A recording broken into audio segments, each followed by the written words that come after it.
Lockdown ரொம்ப வெறுப்பா இருக்குதா? உங்க நேரத்தை சுவாரஸ்யமாகவும் பிரயோஜனமாகவும் உபயோகிக்க ஒரு அரிய வாய்ப்பு.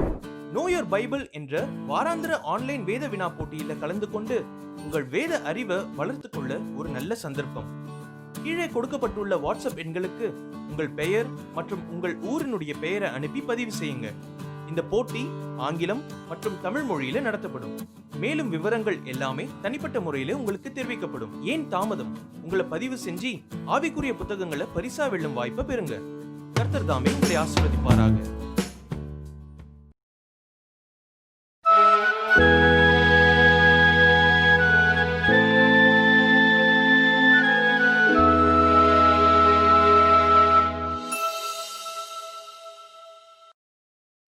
ஆயிரத்தி 1830 ஆண்டு பிப்ரவரி மாதம் 5ஆம் தேதி டச்சஸ் கவுண்டி என்று சொல்லக்கூடிய ஒரு இடம், நியூயார்க் என்று சொல்லக்கூடிய அந்த இடத்துல இருக்கு.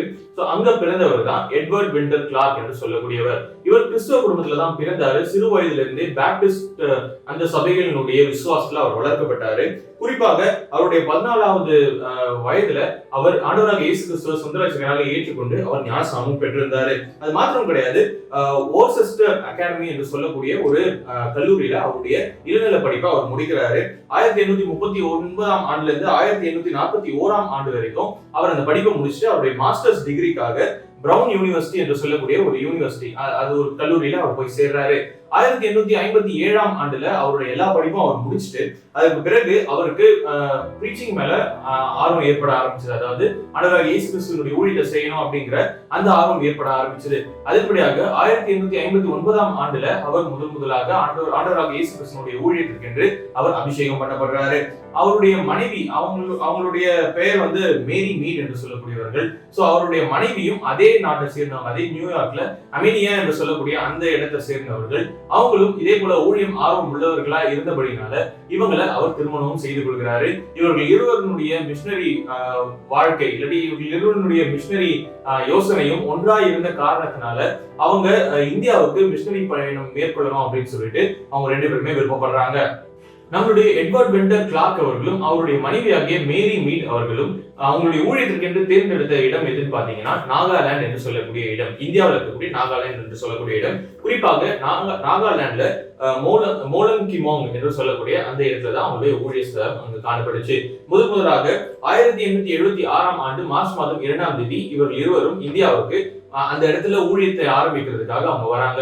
முதலாக அந்த இடத்துல ஒரு ஊழிய ஸ்தலம் உருவாகணும் அப்படின்னு சொல்லிட்டு அவங்களுடைய எண்ணமா இருந்துச்சு. அப்ப வரும்பொழுதுதான் அவங்க சிப்சாகர் என்று சொல்லக்கூடிய அந்த இடத்துல அவங்க ஸ்டே பண்ணிட்டு இருந்தாங்க, கொஞ்ச நாள் தங்கி இருந்தாங்க. அந்த நேரத்துலதான் நாகாஸ், அதாவது நாகாலாண்டை சேர்ந்த அநேகர் அந்த இடத்துல வருவதை அவங்க பார்த்தாங்க. இந்த நாகாஸ் என்று சொல்லக்கூடிய இந்த நாகாலாந்தை சேர்ந்த இந்த மக்கள் எல்லாருமே சாப்பாடை தேடி அந்த இடத்துக்கு வர்றதை இவங்க பார்த்தாங்க. இதை பார்த்து அவங்களுக்கு ரொம்பவே கஷ்டமா இருந்துச்சு. அது மாத்திரம் கிடையாது, அந்த நேரத்துல அவங்களுடைய ஹோம் மிஷன் போர்டு, அதாவது அவங்க எந்த ஸ்தாபனத்தின் மூலமாக அனுப்பப்பட்டாங்களோ அவங்களுக்கு அவங்க ஒரு கடிதத்தை எழுதுறாங்க. என்னன்னா, இங்க அநேக பழங்குடியினர்கள் காணப்படுறாங்க, அவங்க எல்லாருமே சுவிசேஷத்திற்காக ஆர்வம் கொண்டவர்களா அவங்க இருக்காங்க. ஆனா அவங்கள சந்திக்காம மற்ற ஊழியங்கள்ல நாங்க கான்சென்ட்ரேட் பண்றதுக்கு எங்களுக்கு விருப்பம் போகல அப்படின்னு சொல்லிட்டு அவங்க எழுதியிருந்தாங்க. ஏன்னா அவங்களுடைய ஹோம் மிஷன் போர்டு, அந்த ஸ்தாபனம் முன்கூட்டியே இவர்கள் ஊழியம் வந்து வேற விதமா செய்யணும், வேற ஆட்களோடு கூட செய்யணும்னு சொல்லிட்டு அவங்க முடிவு பண்ணியிருந்த காரணத்தினால இவங்க எழுதின லெட்டர்ல எங்களால இந்த பழங்குடியினருக்கு ஊழியம் செய்யாம மற்றவர்களுக்கு போய் ஊழியம் செய்யறதுக்கு எங்களுக்கு மனசு இடம் கொடுக்கல அப்படின்னு சொல்லிட்டு இவங்க அந்த லெட்டர்லயும் குறிப்பிட்டிருந்தாங்க. அது மாத்திரம் கிடையாது, அந்த லெட்டர்ல இன்னொரு ஒரு விஷயத்தையும் அவங்க குறிப்பிட்டிருந்தாங்க. இந்த பழங்குடியினர்கள் எல்லாருமே சுவிசேஷத்துக்கு ரொம்பவே ஓப்பனா இருக்காங்க, அவங்க திறந்தவர்களாக இருக்காங்க, சுவிசேஷத்தை அறிவிக்கிறதுக்கு ரொம்பவே ஏற்ற மக்களா அவங்க இருக்காங்க, கிறிஸ்துவை பற்றி எந்த ஒரு அறிவும் இல்லாதவர்களா அவங்க இருக்காங்க. சோ அவங்க இடத்துல ஈஸியா கிறிஸ்துவத்தை பற்றியும் கிறிஸ்துவை பற்றியும் கொண்டு போய் சேர்க்கிறது ரொம்பவே எளிமையான ஒரு விஷயமா இருக்கும் அப்படின்னு சொல்லிட்டு அவங்க அந்த லெட்டர்ல குறிப்பிட்டிருந்தாங்க. நம்மளுடைய கிளார்க் அவர்களும் அவருடைய மனைவியாகிய மேரி அவர்களும் இந்த லெட்டர் அவங்களுக்கு எழுதின பிறகு அவங்க இந்த நாகா மக்களை போய் சந்திக்கிறது, நாகா ஹில்ஸ்ல இருக்கக்கூடிய பழங்குடியினரை போய் சந்திக்கிற இந்த ஐடியா அந்த அவங்களுடைய அந்த ஹோம் ஆர்கனைசேஷனுக்கு, அவங்களுடைய ஸ்தாபனத்துக்கு பிடிக்கல அப்படின்னே நம்ம சொல்லலாம். அவங்களுக்கு அந்த ஐடியா சரியானதா காணப்படல. சோ அவங்க என்ன செஞ்சாங்க அப்படின்னா, நம்மளுடைய கிளார்க்கையும் அவருடைய மனைவியும் அந்த இடத்துக்கு அவங்க போக விடல. அது மாத்திரம் கிடையாது, அப்போது இருந்த பிரிட்டிஷ் கவர்மெண்ட், இந்தியாவில இருந்த பிரிட்டிஷ் கவர்மெண்ட் அவங்கள அந்த நாகா ஹில்ஸ்க்கு போக விடல. சோ நம்மளுடைய கிளார்க் என்ன செய்யறாரு அப்படின்னு பாத்தீங்கன்னா, குதோலா பிரவுன் என்று சொல்லக்கூடிய இன்னொரு ஒரு ஊழியரை அந்த நாகா ஹில்ஸ்க்கு அனுப்புறாரு, மக்களுக்கு சுவிசேஷத்தை அறிவிக்கும்படியாக. அவர் போனாரு, அவருக்காக ரொம்பவே தொடர்ந்து இவர்கள் ஜெபிக்கக்கூடியவர்களா இருந்தாங்க. அவர் திரும்பவுமாக அந்த ஹில்ல இருந்து திரும்ப கீழே இறங்கும் பொழுது 9 பழங்குடியினர்களை கூட்டிக்கிட்டு அவர் கீழே இறங்கினாராம். அது மாத்திரம் கிடையாது, அவங்க எல்லாருமே ஆண்டவராக இயேசு கிறிஸ்துவ சொந்த ரட்சகராக ஏற்றுக்கொண்டவர்களாக அவங்க இருந்தாங்க. 1872ஆம் ஆண்டுல நவம்பர் மாதம் 11ஆம் தேதி முதலாக கிளார்க் அவர்கள் இந்த பழங்குடியினருக்கு அவர் ஞானஸ்நானம் கொடுக்கக்கூடியவராக இருந்தாரு. அதுக்கு பிறகு அதே நாகா ஹில்ஸ்ல அந்த நாகா ஹில்ஸ்ல இருந்து வந்தாங்க இல்லையா அந்த பழங்குடியினர்கள், அவங்க எல்லாரையும் வைத்து அந்த மொலங்கிமோங் என்று சொல்லக்கூடிய அந்த இடத்துல முதலாக ஒரு பேப்டிஸ்ட் திருச்சபை உருவானது. அங்க ஆண்டவராகிய இயேசு கிறிஸ்துவை எல்லாருமே கூடி ஆராதனையும் செய்ய ஆரம்பிச்சாங்க. முதலாக ஆரம்பிக்கப்பட்ட இந்த பேப்டிஸ்ட் திருச்சபை ஆரம்பிக்கப்பட்ட அந்த நாள்ல நம்மளுடைய கிளார்க்குடைய வாழ்க்கையில ஒரு மிகப்பெரிய இல்லாட்டி ரொம்பவும் முக்கியமான நாள் அப்படின்னு நம்ம சொல்லலாம். அந்த நாள்ல தான் நம்மளுடைய கிளார்க் அவர்கள் கண்டுபிடிச்ச விஷயம் என்ன அப்படின்னு கேட்டீங்கன்னா, அவருடைய வாழ்நாள் முழுவதுமாக அவர் ஊழியம் செய்யும்படியாக ஆண்டவர் விரும்பினது இந்த நாகா இனத்தினுடைய மக்களோடு கூட தான், இந்த நாகா ஹில்ஸ்ல வாழக்கூடிய இந்த பழங்குடியின மக்களோடு கூட தான் அப்படிங்கிறத அவர் ரொம்பவே தெளிவாக ஆண்டவருடைய காலிங்கா அழைப்பா அதை அவர் உணர்ந்து கொண்டார் அப்படின்னு நம்ம சொல்லலாம். இவருடைய இந்த வாழ்க்கை பயணத்துல அவருக்கு ட்ரபிள்ஸ் இல்லாம இல்லை, எந்த ஒரு சோதனைகளோ எந்த ஒரு கஷ்டங்கள் பாடுகள் எதுவுமே இல்லாம இல்லைன்னு நம்ம சொல்லலாம். அவர் வெள்ளையா இருந்தாரு, அவருடைய ஸ்கின் டோன் ஒயிட்டா இருந்துச்சு. சோ ஏற்கனவே அங்க இருந்த பிரிட்டிஷ் கவர்மெண்ட் நிறைய காரியங்கள் இந்த நாகாலாந்துல வாழக்கூடிய இந்த மக்களுக்கு விரோதமாக அவங்க செஞ்சு கொண்டிருந்தாங்க. அதே போல அவங்களும் வெள்ளையா தான் இருப்பாங்க. சோ இவரும் வெள்ளையா இருந்த காரணத்தினால இவரும் அந்த பிரிட்டிஷ் கவர்மெண்ட் ஆள்ல யாராவது ஒருவரா இருப்பாரோ அப்படின்னு சொல்லிட்டு ரொம்ப நாளைக்கு இவரை சந்தேகப்பட்டு இவரை அவங்களோடு கூட சேர்த்துக் கொள்ளவே இல்லை. அது மாத்திரம் கிடையாது, நம்மளுடைய கிளார்க் அவர்கள் அப்படி சேர்த்துக் கொள்ளவே இல்லைன்னா கூட இவங்களுக்காக பரிதபிக்கக்கூடியதும் இவங்களுடைய வாழ்க்கையினுடைய நலனுக்காக நிறைய காரியங்களை செய்வதுமாக அவர் காணப்பட்டு இருந்தாரு. குறிப்பா பிரிட்டிஷ் கவர்மெண்டோடு கூட சேர்ந்து பிரிட்டிஷ் கவர்மெண்ட் ஏதாவது இந்த மக்களுக்கு எதிராக ஏதாவது ஒரு காரியம் செஞ்சாங்க அப்படின்னா அதை எதிர்த்து நிறுத்தக்கூடிய ஒருவராகவும் நம்மளுடைய கிளார்க் அவர்கள் இருந்து கொண்டு வந்தாரு. இதனுடைய காரணமாக அநேக மக்கள் இவர் மேல விசுவாசம் வைக்க ஆரம்பிச்சாங்க. அதாவது கிளார்க்கை நம்ப ஆரம்பிச்சாங்க. நிறைய மக்கள் இவர் சொல்லக்கூடிய இயேசு கிறிஸ்துவை பற்றியும் அவங்க நம்ப ஆரம்பிச்சாங்க. அது மாத்திரம் கிடையாது, நம்மளுடைய கிளார்க் அவர்கள் தொடர்ந்து அங்க செஞ்ச எல்லா ஊழியங்களையும் அவர் அதுக்கப்புறமா அவருடைய சேஃப்டி எதுவுமே பார்க்காதபடிக்கு முழுக்க ஊழியத்தின் மேல மட்டும் கான்சென்ட்ரேட் பண்ணக்கூடியவரா அவர் இருந்தாரு. ஆண்டவர் மேல மாத்திரம், ஆண்டவரிடத்துல இருந்து வரக்கூடிய பாதுகாப்பு மாத்திரமே முழுவதுமாக நம்பி அவர் ஊழியம் செய்யக்கூடியவரா அந்த இடத்துல காணப்பட்டாரு.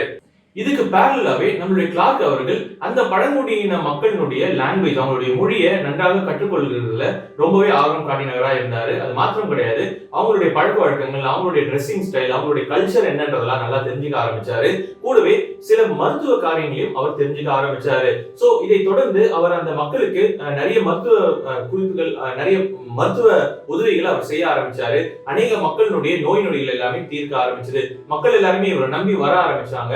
அது மாத்திரம் கிடையாது, இவர் அவங்களுக்கு மருத்துவ உதவி செய்யறதோடு மாத்திரம் நிற்காதபடிக்கு அந்த நாகாலாந்துல இருந்த மக்கள் இடத்துல ஆண்டவரை நீங்க நம்புங்க, அவர் இடத்துல ஜெபம் பண்ணுங்க, உங்களுடைய இந்த நோய்கள் எல்லாம் தீர்ந்து போகும் அப்படின்னு சொல்லிட்டு என்னென்னலாம் சான்ஸ் கிடைக்குதோ அவங்க எல்லா இடத்துலயுமே ஆண்டவராக இயேசு கிறிஸ்துவை பற்றி அவர் சொல்ல ஆரம்பிச்சாரு. இதனுடைய விளைவாக அநேக மக்கள் ஆண்டவராக இயேசு கிறிஸ்துவை ஏற்றுக்கொள்ள ஆரம்பிச்சாங்க.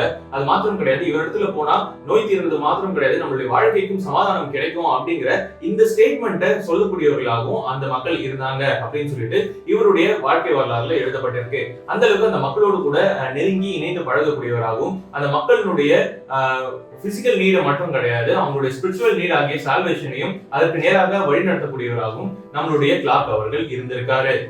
1894ஆம் ஆண்டுல நியூலாங் என்று சொல்லக்கூடிய இந்த இடம் இவாஞ்சலைசேஷனுடைய சென்டராக, அதாவது ஊழிய ஸ்தலங்களுடைய ஒரு மத்திய ஸ்தலமாக அது காணப்பட்டுச்சு. அந்த இடத்துல இருந்து ஆரம்பிச்சுதான் எல்லா ஊழியங்களுக்கும் போகக்கூடிய நிலைமையில அவங்க இருந்தாங்க. அது மாத்திரம் கிடையாது, இந்த நியூலாங் அப்படிங்கிறது முதலாக உருவாக்கப்பட்ட ஒரு கிறிஸ்துவ கிராமமாக காணப்பட்டுச்சு. அதற்கு அப்புறமாக இம்பூர் என்று சொல்லக்கூடிய அந்த இடத்துக்கு அவங்களுடைய சென்டர் அவங்க மாத்திக்கிட்டாங்க. இன்றைக்கு இது ஆவ் பேப்டிஸ்ட் அரோகா மங்டாங் என்று சொல்லக்கூடிய இந்த பெயரில் இன்றைக்கும் அழைக்கப்பட்டு கொண்டு இருக்கு. இந்த வகையாக அவருடைய அந்த ஊழிய ஸ்தலங்களை அவர் ஒவ்வொரு இடத்துல மாத்தி வைக்கிறதுனால ஒரு இடத்திலையும் அதிகமாக கிறிஸ்தவர்களை ஏற்படுத்தக்கூடிய நிலைமையில, அநேக மக்களை ஆண்டவருக்கு என்று சுதந்திரத்திக் கொள்ளக்கூடிய நிலைமையில அவருடைய ஒர்க் எக்ஸ்டெண்ட் ஆகிட்டே போச்சு அப்படின்னு சொல்லிட்டு நம்மளால சொல்ல முடியும். இவருடைய வாழ்க்கை இப்படியாக போய்கொண்டிருந்த இந்த சமயத்துல 1905ஆம் ஆண்டுல அவருடைய வாழ்க்கையினுடைய ஒரு பெரிய மாறுதலை அவர் பார்த்தார். அதாவது ஒரு ரெக்கார்ட் பிரேக்கிங் ஹிஸ்டரி அவருடைய வாழ்க்கையில நடந்துச்சு. என்னன்னு கேட்டீங்கன்னா 190 பேர் ஒரே நேரத்துல ஞானஸ்நானம் எடுத்துக்கொண்டாங்க. இது முழுக்க முழுக்க ஆண்டவருடைய செயல் அப்படின்னு சொல்லிட்டு அவருடைய வாழ்க்கையில அவர் குறிப்பிட்டிருந்தாரு. அது மாத்திரம் கிடையாது, இதையும் தாண்டி மேலான காரியங்கள் எல்லாம் இதற்கு அப்புறமா தான் நடக்க போகுது அப்படின்னு அவருடைய வாழ்க்கையில இந்த ஸ்டேட்மெண்ட்டையும் அவர் மென்ஷன் பண்ணியிருந்தாரு. அது மாத்திரம் கிடையாது, குறிப்பாக இவர் அந்த மக்களினுடைய வாழ்வாதாரத்தை மேம்படுத்திக்கிட்டே இருந்த காரணத்தினால சுற்றி இருக்கக்கூடிய மக்கள் எல்லாருமே இதை பார்த்து, அதாவது சுவிசேஷம் அதிகமா அறிவிக்கப்படுறதும் அநேக மக்களுக்கு அவங்களுடைய உள்ளத்துல சமாதானங்கள் நிறைஞ்சிருக்கிறதும் இது எல்லாமே குயிக்கா ரொம்ப சீக்கிரமாக நடக்கிறத பார்த்த மற்ற மக்கள் எல்லாருமே கூடிய சீக்கிரத்துல நம்மளுடைய இந்த ஸ்கல் ஹவுசஸ், அதாவது அவங்களுடைய பாரம்பரியமான வழிபாடுகள் எல்லாமே நீங்கி நம்ம கிறிஸ்தவத்துக்குள்ள போயிடுவோம் அப்படிங்கிற மாதிரியான ஒரு தாட்டை மற்ற மக்களுடைய மனசுலையும் கிரியேட் பண்ணக்கூடிய நிலைமையில இவருடைய ஊழியங்கள் காணப்பட்டதாக சொல்லப்பட்டிருக்கு. அது மாத்திரம் கிடையாது, அங்க இருந்த எல்லா மிஷனரிஸும், இவர் மாத்திரம் கிடையாது, இவரோடு கூட இணைந்து செயலாற்றின எல்லா மிஷனரிஸும் ஒரு மலை பிரதேசங்கள்லயும் ஒரு பீக்ஸ்லயும் குன்றுகள்லயும் ஆண்டவராகிய இயேசு கிறிஸ்துவனுடைய நாமம் எங்க பார்த்தாலும் பிரதிபலிக்கக்கூடிய நிலைமையில எல்லா இடத்துக்கும், அதை சுற்றியுள்ள எல்லா ஏரியாஸ்க்கும் கொண்டு போய் சேர்த்தாங்க. அவங்களுடைய வேலைகள்னால அந்த இடம் முழுவதுமாக கிறிஸ்தவர்களாக மாறக்கூடிய சிச்சுவேஷன்ஸ் எல்லாமே ஏற்பட ஆரம்பிச்சது. குறிப்பா சொல்லணும் அப்படின்னா, நம்மளுடைய கிளார்க் அவர்கள் செய்த ஊழியத்துல அவர் முக்கியமாக செஞ்ச விஷயம் என்னன்னு கேட்டீங்கன்னா, அவங்களுடைய கல்ச்சர்ஸை பிரேக் பண்ண ஆரம்பிச்சாரு. அவங்க மூட நம்பிக்கையாக நம்பிக்கொண்டிருந்த விஷயங்கள் ஓரலாக அவங்களுடைய காலங்காலமாக அவங்களுடைய முன்னோர்கள் சொல்லி கொண்டு வந்த விஷயங்கள், அவங்க இது உண்மையா பொய்யா, இது சரியா தவறானே அறியாம செய்து கொண்டிருந்த பல விஷயங்களை இவர் ரொம்பவும் அவங்களுக்கு அறிவு கொடுக்கக்கூடிய நிலைமையில இது எல்லாவற்றையும் அவர் பிரேக் பண்ணி ஆண்டவராகிய இயேசு கிறிஸ்துவினுடைய சுவிசேஷத்தை கொண்டு போய் சேர்த்தபடியினால அங்க இருக்கக்கூடிய எல்லா மக்களும் ரொம்பவும் கூடிய சீக்கிரத்துல ஆண்டவராகிய இயேசு கிறிஸ்துவை ஏற்றுக்கொண்டது மாத்திரம் கிடையாது, ரொம்பவே அந்த கிறிஸ்தவத்துல அவங்க நிலைச்சு நிற்கக்கூடியவர்களா அவங்க காணப்பட்டாங்க. 1980ஆம் ஆண்டுல அந்த நாகாலாந்துல இருக்கக்கூடிய மக்களுடைய பாப்புலேஷன் 5,72,000 சில்லறை கிட்ட இருந்துச்சு. ஆனா அதுல கிறிஸ்தவர்கள் மாத்திரம் 1,85,000க்கும் மேற்பட்டவர்களா இருந்தாங்க. சோ இந்த அளவுக்கு கிட்டத்தட்ட 1/4 கிறிஸ்தவர்களாக மாறக்கூடிய நிலைமையில அவர்களுடைய ஊழியம் காணப்பட்டுச்சு. இன்றைக்கு இப்போ இருக்கக்கூடிய இந்த கரண்ட் சினாரியோல இந்தியால இருக்கக்கூடிய ஒரு state by state Christian populations எடுத்தோம் அப்படின்னா, நாகாலாந்துல மட்டும் 90% மேற்பட்டவர்கள் கிறிஸ்தவர்களாக இருக்கிறாங்க. இது நாகாலாந்து மாத்திரம் கிடையாது, சுற்றி இருக்கக்கூடிய மேகாலயா என்று சொல்லக்கூடிய இடம், மிசோராம் என்று சொல்லக்கூடிய இடம். சோ இது மூன்றுமே ஒரு கிறிஸ்தவத்தினுடைய மேஜரான ஸ்டேட்ஸ் என்று சொல்லக்கூடிய நிலைமையில இந்த இடம் எல்லாமே இன்றைக்கும் காணப்படுது. சோ இந்த அளவுக்கு கிறிஸ்தவம் நன்றாக பரவி இருக்கிறதுக்கான முக்கியமான காரணமே நம்மளுடைய கிளார்க்கும் அவருடைய மனைவியும் அவரோடு கூட இணைந்து ஊழியம் செஞ்ச எல்லா ஊழியக்காரர்களும் தான். இப்படி ஆண்டவருடைய ஊழியத்தை தொடர்ந்து செய்து கொண்டிருந்த நம்மளுடைய கிளார்க் அவர்கள் 1913ஆம் ஆண்டு ஜூன் மாதம் 24ஆம் தேதி கர்த்தரால எடுத்துக்கொள்ளப்படுறாரு. அவருடைய சரீரத்தை நியூயார்க்லயே அடக்கமும் செய்யறாங்க. இவர் செய்த ஊழியங்கள் இன்றைக்கும் பேசப்படக்கூடிய நிலைமையில நம்மளுடைய இந்திய நாட்டுல 3 ஸ்டேட்ஸ் ஆண்டவராகிய இயேசு கிறிஸ்துவை முழுவதுமாக ஏற்றுக்கொள்ளக்கூடிய நிலைமையில இவருடைய ஊழியங்கள் இன்றைக்கும் காணப்பட்டு இருக்கு.